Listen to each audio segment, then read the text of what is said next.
kulale ya NRM nga n'abali kulale bonna bambadde t-shirt za NRM naye nga munda eno waliyo za nuupu nga ebyali ekawempe munda waliyo t-shirt za nuupu nga ne mutima emitima mimyufu Kagabonde nga alinya ku stage nga atandika NRM oye nga muddamu oye kati nga agabe mubende mubadde n'enkulaakulana nyungi ne waliwo akalwadde akajja kalya Buganda kagenda kulya bizinesi zammwe bakayita nuupu nga mugamba Kagabo osinika ebinnyo Kagabo olinganga embate butasupu ku kyoto ye wasomera obusawo tuviire vaako waliwo enkubuuliza bw'obanga lale yabadde ya NRM lwaki bayogedde ku nuupu nga bajogerako ebibi ate aba NRM bali mu audience baganye ne Kagabo okwogera mugoba ku stage n'omuzino bagumujjako kitegeeza Museveni byasiba bikutuka ekibayita okuuma Lubogonga Lubaale mubbe bulijjo mwebuuza olugero olwo bakiyita okuuma Lubogonga Lubaale mubbe oyinza okuba nga olina ekibbo ky'abalongo naye nga abalongo baabuuka dda oyinza okuba olina ekibbo kya Lubaale nga bakikulekera naye nga empewo tezikyasobola kutuula muntu zagenda dda kati kibayita okuuma Lubogonga Lubaale mubbe baakugera ali nga bwe bamusasudde amaze okulya alidda bala bakuba n'empi nga batera kuona omanyi kati babakuleetera abayimbi ne bakuwa emmere ne bakusasula n'ozinira bwereere kati bye batuuse okuwa Kagabo okwogera bamugambye genda yirwaki mukaviri mwakanya mbadde njalaba wa forensic kumutegere bulungi nnyo kati wulira omubaka wa Bukoto South abantu b'emubende mulina omukisa nze bwe ntuuse eno ntunuulidde ekibuga kye mulina engamba bannange mulina omukisa ng'omutende ogubeera mu musenyu n'olwekyo njagala okubategeeza nti waliwo akalwadde akaali kajja kalya era ne wano mu mubende kabadde kajja katandika okukola ki akalwadde ako bakayita nuupu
So sekuga breaking news nenkubira intelligence gye bawa Museveni na buli kimu kati intelligence erifalinga ku kino ekyakagabo kati James Birungi bamugobye bagoba o James Soloka bamutta n'omulala Munyankole yali wa Israel bamugoba nga bamumaze mu intelligence nga yaloza bamulimba kati kino kibayita okuuma embugo nga Lubaale bamubadda ate nga namugamba Museveni totegera kuteekayo sente ze kati kyentegeddeko ekirala abantu abali mu diaspora bali mu America abali e Canada abali e Bungereza ne mu Europe mwegendereze nnyo ebisajja bya NRM biri mu Buganda bisinga obungi bitandise okuddusa famire zaabyo nga bikimanyi ku bintu bibiri wagenda kwapeningawo kimu there is a regime change oba Museveni agenda tandika kulya kimu ku kimu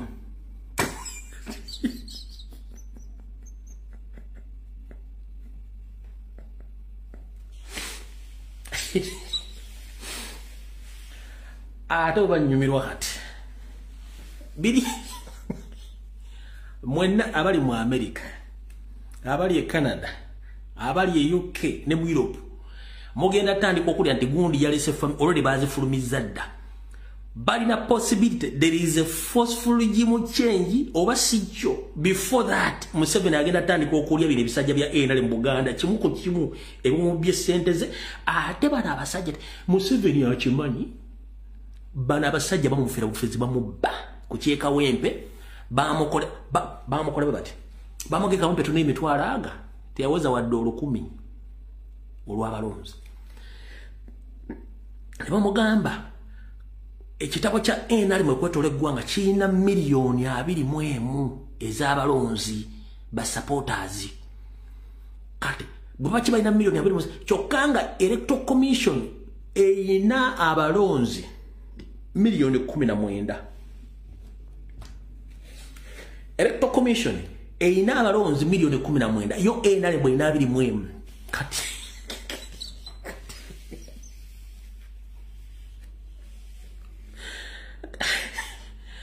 Museveni ayagala bili ya kimu atenga akimendi bamufera bufezi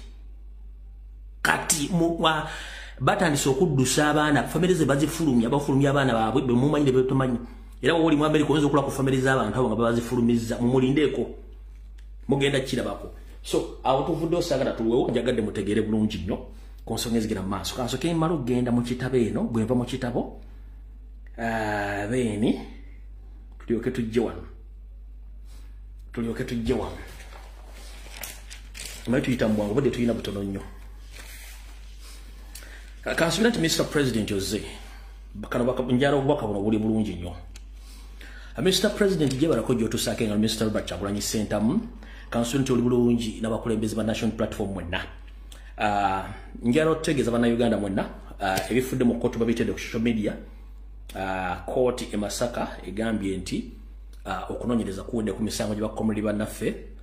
kuli Achero Kivumbi kuli Smart wa Bobby ne mukulu Jeno Gaddafi n'abalala egy'okuba nti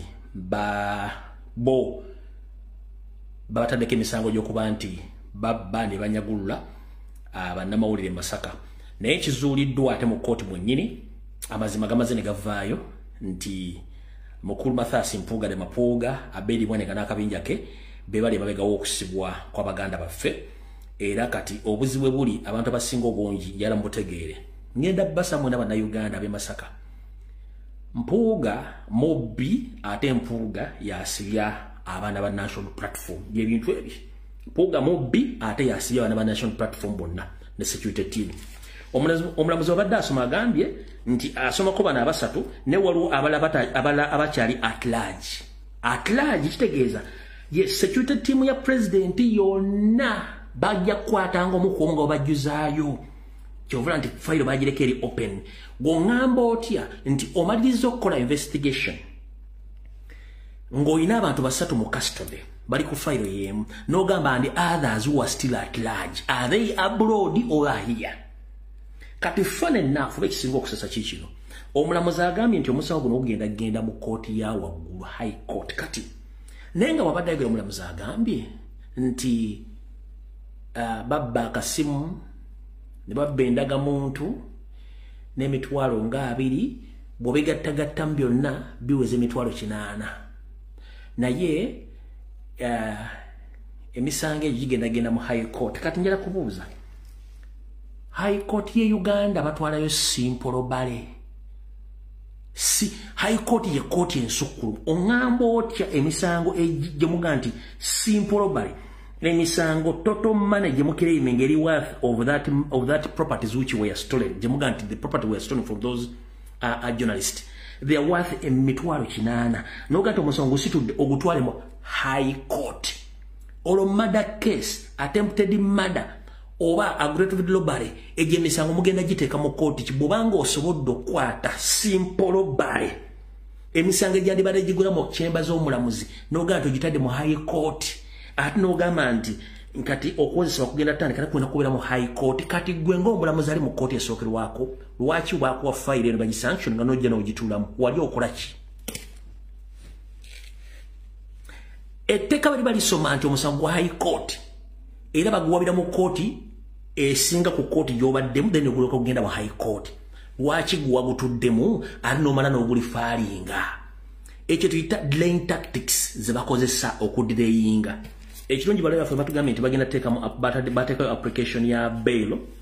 abaana baffe bate bawuze nga bava bweru mu gavumenti erina obujulizi terina bujulizi kuba tebuliiwo okitegera bulungi awo tetugenda kulwawo kubanga kyebaagala kwata security team yonna nga bweri naye Mpuuga nkulayirira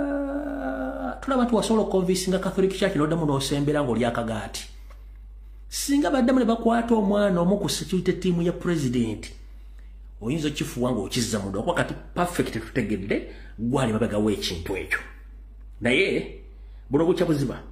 ojja kitegeera otuvuddewo. Alright, kati waliwo ebintu bino bibiri njala president abiwulire nabwe Munnayuganda biwulire. Omanyi nze nnengera ekintu mu maaso nenzija n'ekigamba ne kibeerawo ne weewuguusa oba n'osirika oba ne bakisazaamu. Nkola ebintu bibiri, nkulaga ekigenda okujja either ne nkigemerayo oba ne bakireka oba ne bakikola nga bakikyusiza mu bukyusa. Eyo yenze kati mumpuliriza Mr. President njala mumpuliriza bulungi wamu. Yoseriti Bahabulwa Lutabayisirwa mutabani wa Karekezi Nyandwe ali mu kutya okutabangawo. 1. Mr. President njala kutegeeza leader of opposition we Tanzania goba akutte ebamusiba n'omugo bambye obufuzi yabadde move ya Nyande Yosoferi move yabadde ya Nyande Yosoferi yabalidde oli omukyalo omuzannyo ogwo.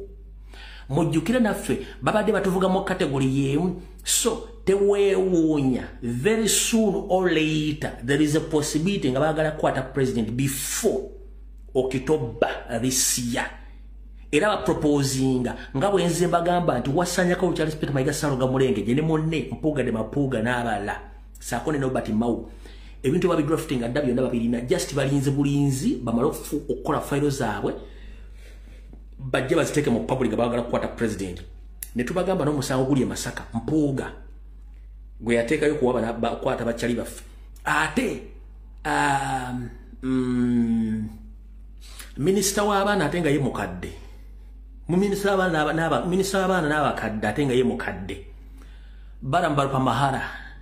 oba yoyo siyo minister w'abavubuka Barambalu Pamahara nti apamawala Barambalu Pamahara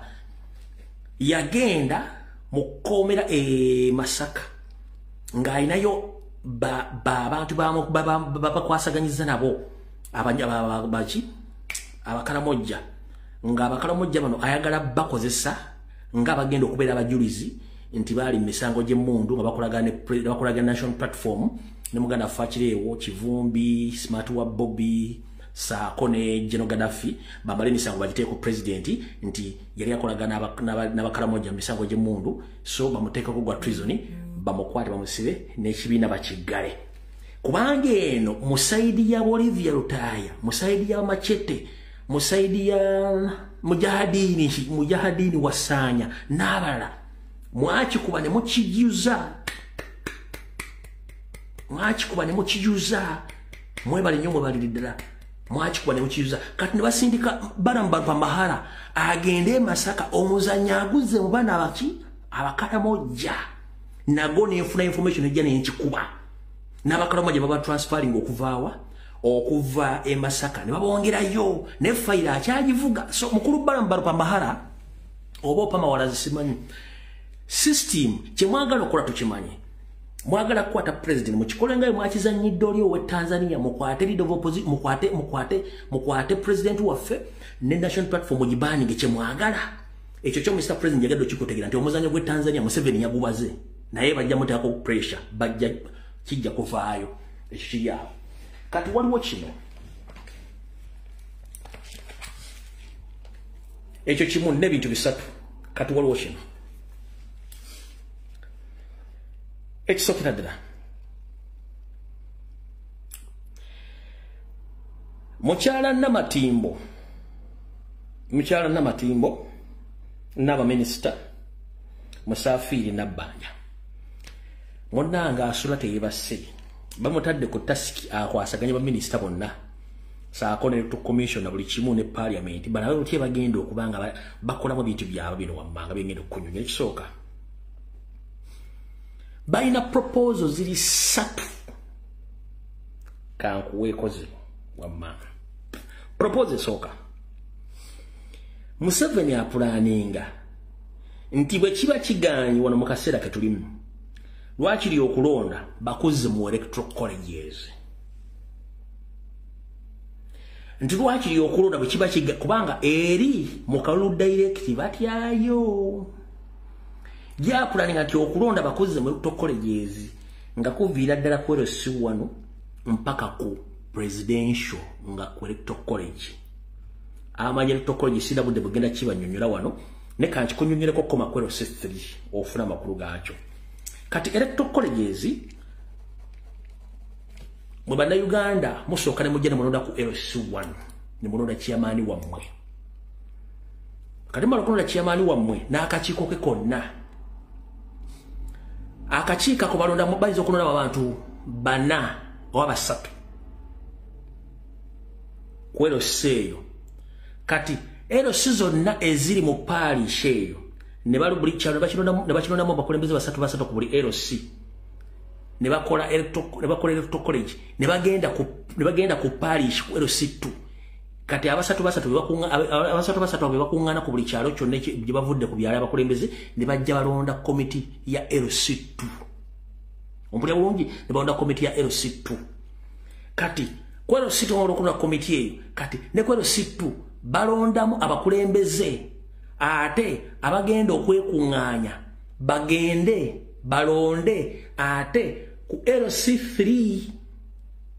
ne LC 3 ne bwevaawo ne malo kulonda abakulembeze babe batono nabo ne bagenda ne balonda ku district level ne ku district level ne balonda ku national level ekibayita electoral college njagadde in the simple term sina budde bagenda kikunywa kubanga kiwanvu eno project weeri eri mu pipeline so tewewunyanga oddeko ekigambo kibayita electoral college nga kize ekyo kitegedde bulungi nnyo sikikumaliddeeyo bwe naafuna obudde nyizo kikunyonyola naye abantu abasinga obungi bajja kitegeera electoral college kibakitegeeza mu abantu bawansi temuyina buyinza bulonda LC 2 LC 3 LC 4 kabere bakansala bakirete bayindividia batuna babalondeddwe no wansi bebelonda bagenda nga babajjeko obuyinza bwekyo bagalo kikola ki okiteekawo kati eyo move emu ku yo wulira move endala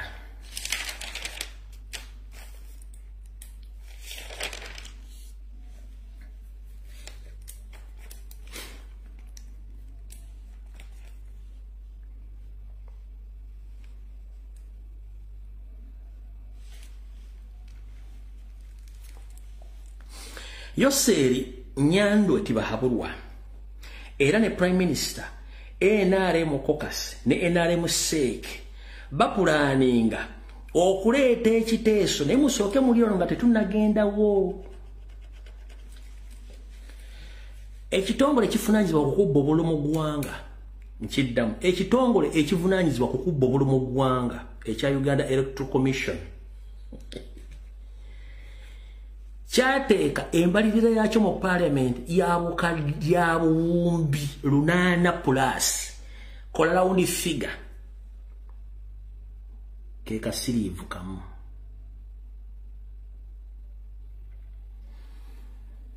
Electoral Commission yasaba billions 8 ne sente zigwamu nenjagala ogikolera raundi figure nge eriemu yokka yegolodde yasaba akasirivu kamu okutambuza okukola process yakalwakajja tebagiddangamu kubanga sente tezikola ki teziriiwo kati uli ano bagenda okulera okukomba essowaani kati NRM nabbanja NRM seeke bapulaninga okuleeta proposal kyekiteeso okusindiikiriza okusindiikiriza okulonda kweyongereko mu maaso okuva mu mwezi ogw'11 omwaka guno okusindika okulonda emyezi 9 mu maaso oba emyaka wagindaba 3 nkiddamu ebintu bino bikwate mu butwe Nyandwe Yosuferi nabbanja ne NRM SEC bapulaninga okuleta proposal oba ebiteeso ng'ebiteeso bino nga bigenda kuwaliriza Electoral Commission ejje mu parliament bagambe nabasaba sente mwazinnyima so sisobola kutegeka kulonda nga temumpadde sente NRM ne gavumenti bagambe tetulina sente we don't have money to organize elections so what can we do what the law says olubakubira ekiri wakiwanuka bambuuze atonejjeno what does the law says? What if the time reaches when the electoral commission can't conduct election due to lack of money? It will bring amendment in the constitution. Will bring an amendment or proposal in the parliament because you don't have money to organize the elections. Kati maiba siru bamala kweko na kababuza kati kino kiri mu pipeline bwe kuga kiri mu pipeline nakyo kiteke mbwongo pipeline kiri mbwongo ba kipa proposing nze lwaki electoral commission yabasawo 208 naye kugambe buwandike mula undi fige mu ya kasirive naye tebannazibwa kati bagenda kukwata ejjinja libale kubisa binyonyi bibiri nkubulidde proposal esooka electoral colleges ero proposal eyokubiri bagenda kweyambisa obunafu electoral commission n'obutaba bwa nsimbi ba NRM planning mbwelete proposal olwokuba nti EC teyina ssente ejje mu parliament bageve tunasente ziteeka kulonda then parliament yetuule egambe nti bate wali kulonda obukulembeze obuliwo tuwongere mu maaso emyezi 9 nga banonya ssente oba emyaka wajindabye 3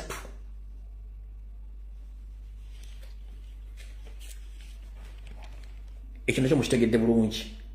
kijja kubeerawo era mu kirindo okujja nga bakisazizaamu katugenze ku kyokusatu baki nandikire sene bafiira bufiizi mu firimu zaabwe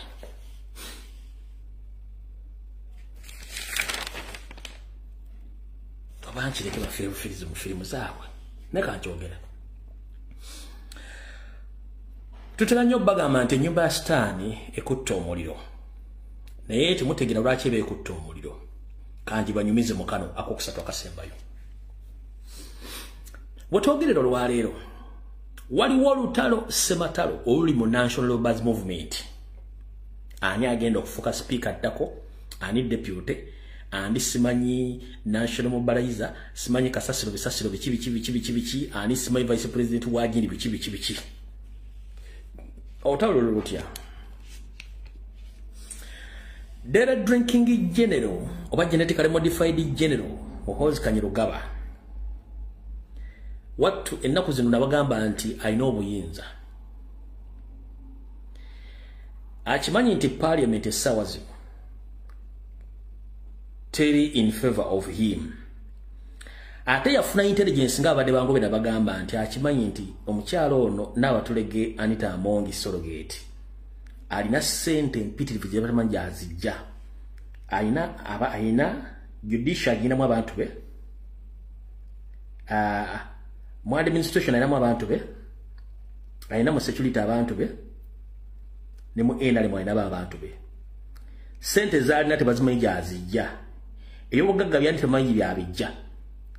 as well kyensoma wano kyekiri ne kwani ne ku deputy ne ku speaker Thomas Tayibwa intelligence laga Museveni abantu bano baagala mwekyusiriza muli munda ne Muhoozi yasinga okutya kati Sadolini n'abatulege alina ssente alina mu judicial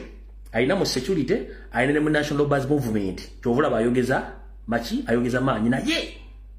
Muhoozi agamba to hell over my dead body ngenda kudiringa namwe kati atya bakuliyetiza olutalo mu NRM olutalo luno luyinza okuviiramu abamu okubasibaako abajjobera nti bagenda kwogererako mu ntaana abamanyi oluganda mukiwulire bulungi olutalo luno oli mu National Labourers Movement lwandiviirakamu basibaako abajjobera nti mu kofiri bagenda kwogererayo between speaker Anita Amongi ne Tayebwa kuliko gobajja osibaako aba very soon naye nga bamaze mufuutula nga bafuutula Kadaga bamusindika mpola abayine motoka manya muko emotoka ekubyo yabisa omupiira ngejo tekayo jeke notandika okupika jeke boti motoka nestuka kati bibo te bakola Kadaga bamutega jeke bampika pakali mu parliament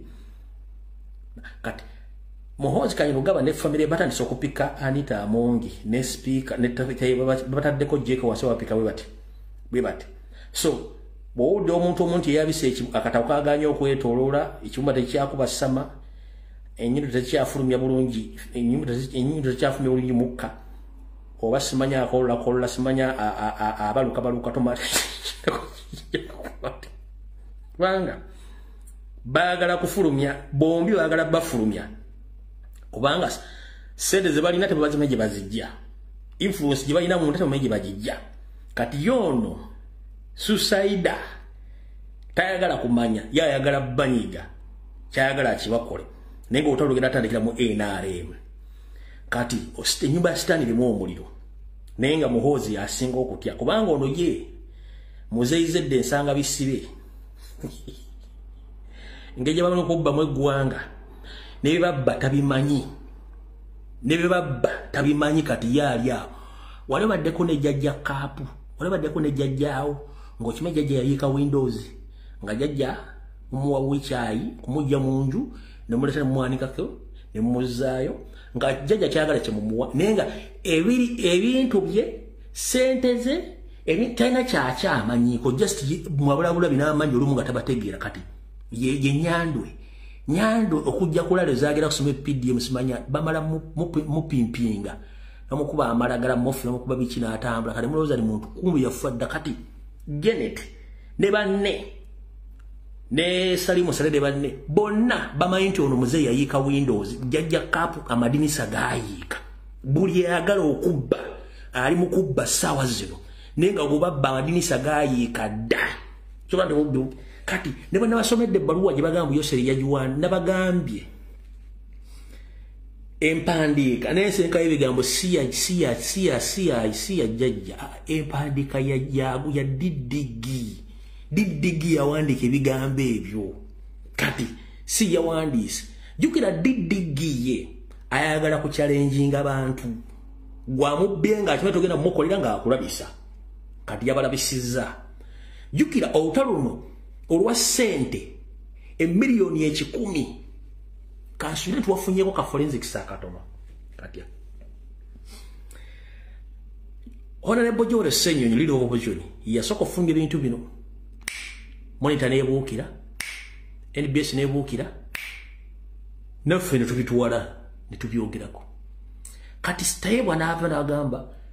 over my the board I can't allow any MP to spread propaganda about the millions. You need to come out to present with the evidence that the money was shared among the MP. I can't allow this. In fact, if you don't go slow, I'm going to sue everyone who is going to come out talking about 100 millions. This is a parliament. How can you go out and start smearing propaganda and blackmail about the 100 millions? This is parliament. People are watching us. We are representing people. How dare you say you go on social media spreading propaganda? I'm going to sue you. Kati, basi ndiseyo taiwa muchokeo. Neye kumaka omuliro mu mbugo. Neye waka amanda mu mbugo na ayaka. Kati, golozera wache 100 million n'abatulege talimu. Walabyeko n'abatulege somewhere. Walabyeko n'abatulege anywhere. Mu parliament nga yogera ku kintu kyonna. Oba anywhere ku social media. Anita Amongi. Walabyeko Anita Amongi anywhere mu Sageno. Why? Bale solo tebelo mwokesa. Byagenza okuvaayo. Ng'emikono gitandise okutambula. Didigi n'awandiika ebbaluwa. Mwene mulowooza jajja kapu yagiwandi, si jajja kapu, didigi yagiwandi. Jajja kapu amadinisa gayiika dda. Ne empandika ensengeka y'ebigambo ebyataddemu sibya jajja kapu bibyengo ono dere drinking general wa genetically modified general kuba yamanyi okusenkere yawandika ebige bitisa nateka bintu bi history ono byatasobola kola kubanga the moment you mention Florence and the NRA, the atrocities which they committed during the 70s and the 80s obo inagina mu International Criminal Court. Yeso wachi musebe wayo tayogera ku NRA tayogera ku Florence wabula DDG genetically modified general asobola kuwandika ebigona biteka mu baluwa okubatisa kati jajja kapu on behalf of jajja kapu DDG na wandika baluwa na kamana baba kubyani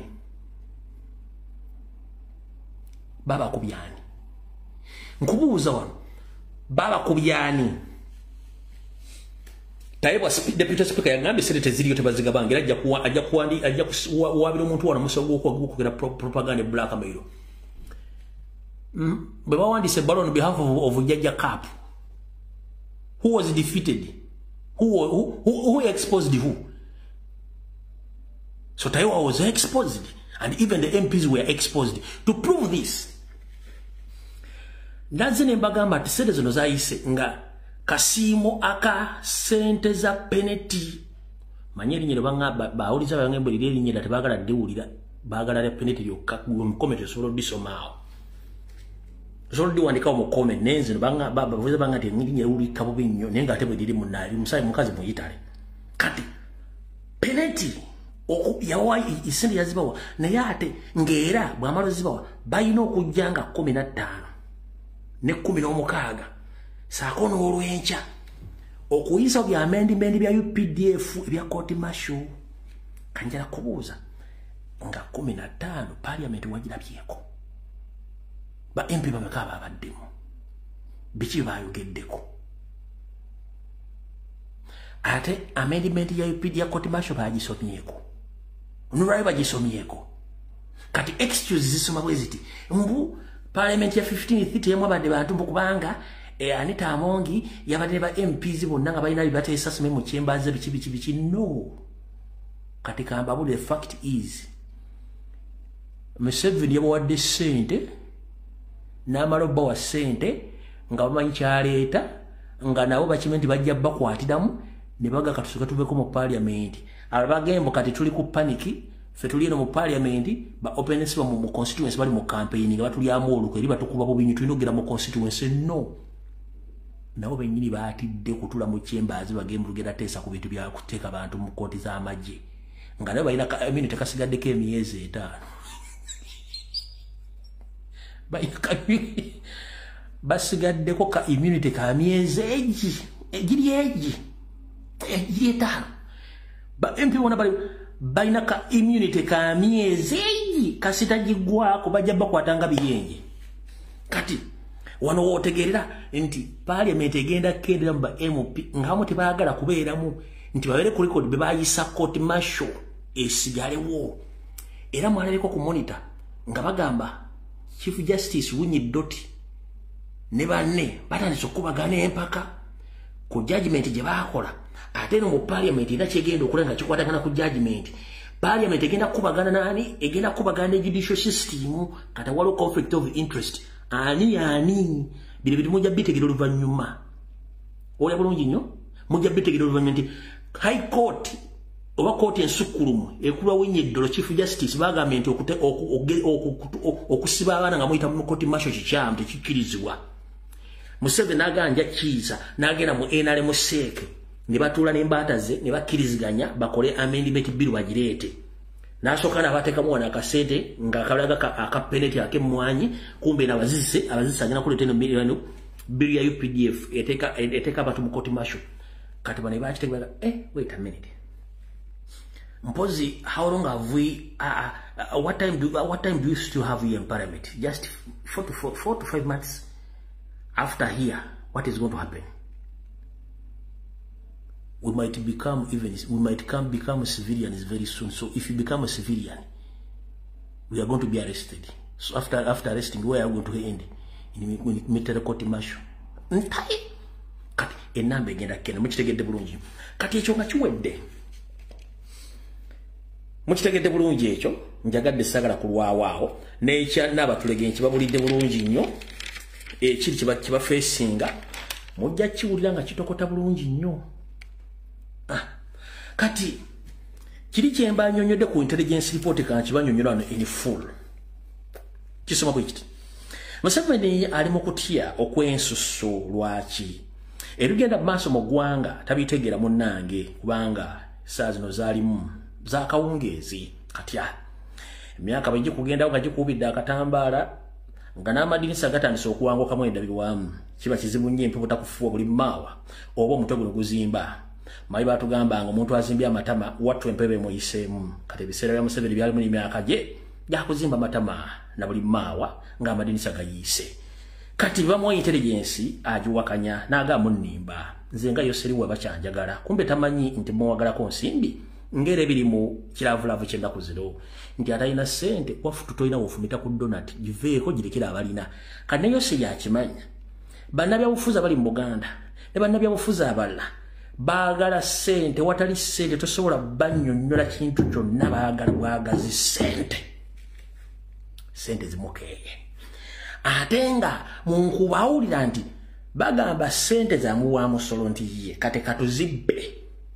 naye ajja kifunamu enjawulo kati bwatyo enjawulo agiwulira kati mu intelligence report gye bati nti mukulu Nyando Yosoferi tibahabulwa byatulaba ku ground nga biradamuko ate kiki kiri ku ground bwe tuba tugenda mu karu bagenda okututeera enkoni bagenda okututeera akalulu tujja okukiwulira nti eki bajja okututeera akalulu nojja okukiwulira koye kati nabagamba mundiiremu mugamba mukulu the fact is Buganda we don't have votes in Buganda first and foremost. And those who are campaigning right now, who are going to smell the Buganda tour to reclaim Buganda, those are thieves. Abo bashuma. Bashuma. Abamanyi babbi. Yamugamba, when you go in Eastern, we only have one place where Anita Among comes from, that is Bukebia. The rest of the Eastern side, we don't have votes there. Nabagamba, mugera bitufu ntiye. Yamugamba, when we did intelligence in the northern part of Uganda, they are more silent. Even though you see the MPs, Salim Saraf to convince, to buy off those MPs, but they just buy individuals. They don't buy the voters or people on the ground. People on the ground are very quiet, listening, waiting for voting time. They're going to show us fire. Nagamba, Kati wechaze wasembye wa mugambi, even the western side people are very serious and very silent. They can't even say. Wamwaka small intelligence amuganti, even in Noop right now, he's taking over western side of the country, whereby Barara University, it's Noop. On the ground, people are waking up, they don't want NRM anymore. They're just waiting for voting time. They are going to show us fire. Gamba, what? Wait a minute. Tulati kati atani sokolo kuchusa. Kati bwamazo okulira ebintu bino byonna ne kikuze ku eri intelligence zinabagambi na buli kimwe kigenda mu maaso kati okulya nokombe sowane kuli luddawa bwaze mu Buganda wano asanzewo obuzibu bwagenze ku PDM tuwa ya Buganda banyumirize ebibadde emitiyana n'ebitundu ebiramu bitegedde bulungi nnyo bitegedde kati mazo babulira kiri kati katuddeko eno wansi mu ki katuddeko eno mu kitabo kiddeko eno wansi eno bizo mukitegedde bulungi nnyo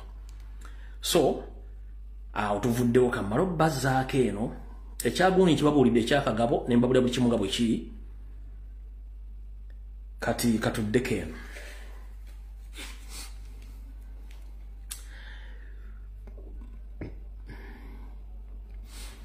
njagala ba Obi ne ba Ogi abali ku social media nga mungoberera njagala kufuna ekituufu abasomako ne Kagabo P7 senior 4 senior 6 yasomera obusawo simanyiyo njagala omuntu yenna oba oli lekikyala oba oli teacher nga wasomesa Kagabo MP Kagabo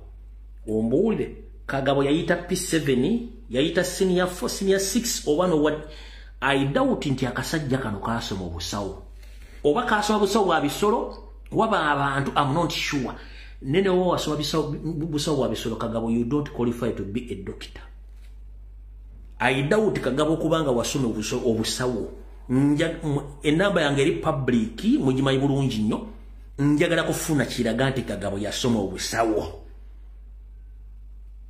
Olevo ne Elevo asobola kubanga no kuyita obusawo nti kati musawo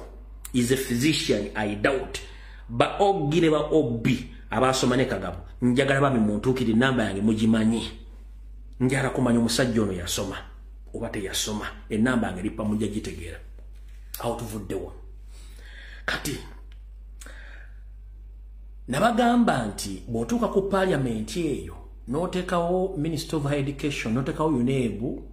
nobaga buli afuluma wano leta qualification izo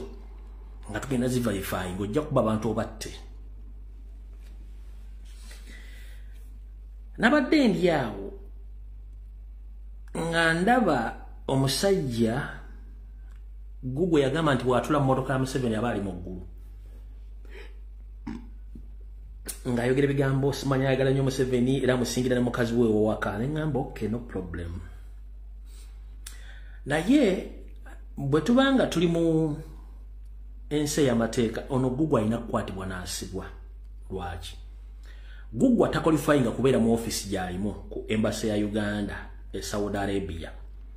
bamusindika mu kakiiko yasaba omulimu ne basukka ne bagumumma oluvannyuma ne ndoza Museveni n'amuyisaawo na kibuli bamusindika mu kakiiko akanoonyereza ku qualification omuntu okwalifyinga okuba nti okola ku mission za Uganda ez'ebweru teyayingirayo wabula Museveni amusitula busituzi n'amutwala e Saudi Arabia gy'ali naye ebigambo byayogera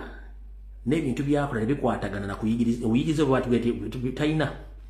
yatalina wabula ina statement gyakoze mbwe ayagala nnyo Museveni n'okusinga mukazi wo b'abaana be ne bw'owulira engeri gyayogera bigambo n'engeri gyose gyasekamu weewuunya omusajja ono mu maka ge agali ekijabijjo Nakwero okyamira Nakwero ku mafuta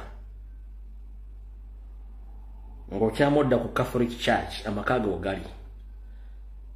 mbadde nina intelligence nga ngitetese ebbanga ddene naye bwe nawulidde omusajja ono ng'ayogera Sheikh Gugwa buno obubaka njala bakukuwe amaka aga mukyala mukulu agali ekijabijjo Nakwero ku mafuta gakafuta ng'okimbakimba ogenda ku kkanisa y'abakatoliki ngamanyi bulungi nnyo nafuna intelligence nti abasajja ba Iso n'abaseemwayi n'abajjaati batula omwo ne bateesa okwata abatawagira National Bus Movement n'abantu abamu ne babulizibwawo ne bataddamu okulabika bwe nawulidde ng'oyogera ebigambo bino nenzijjayo information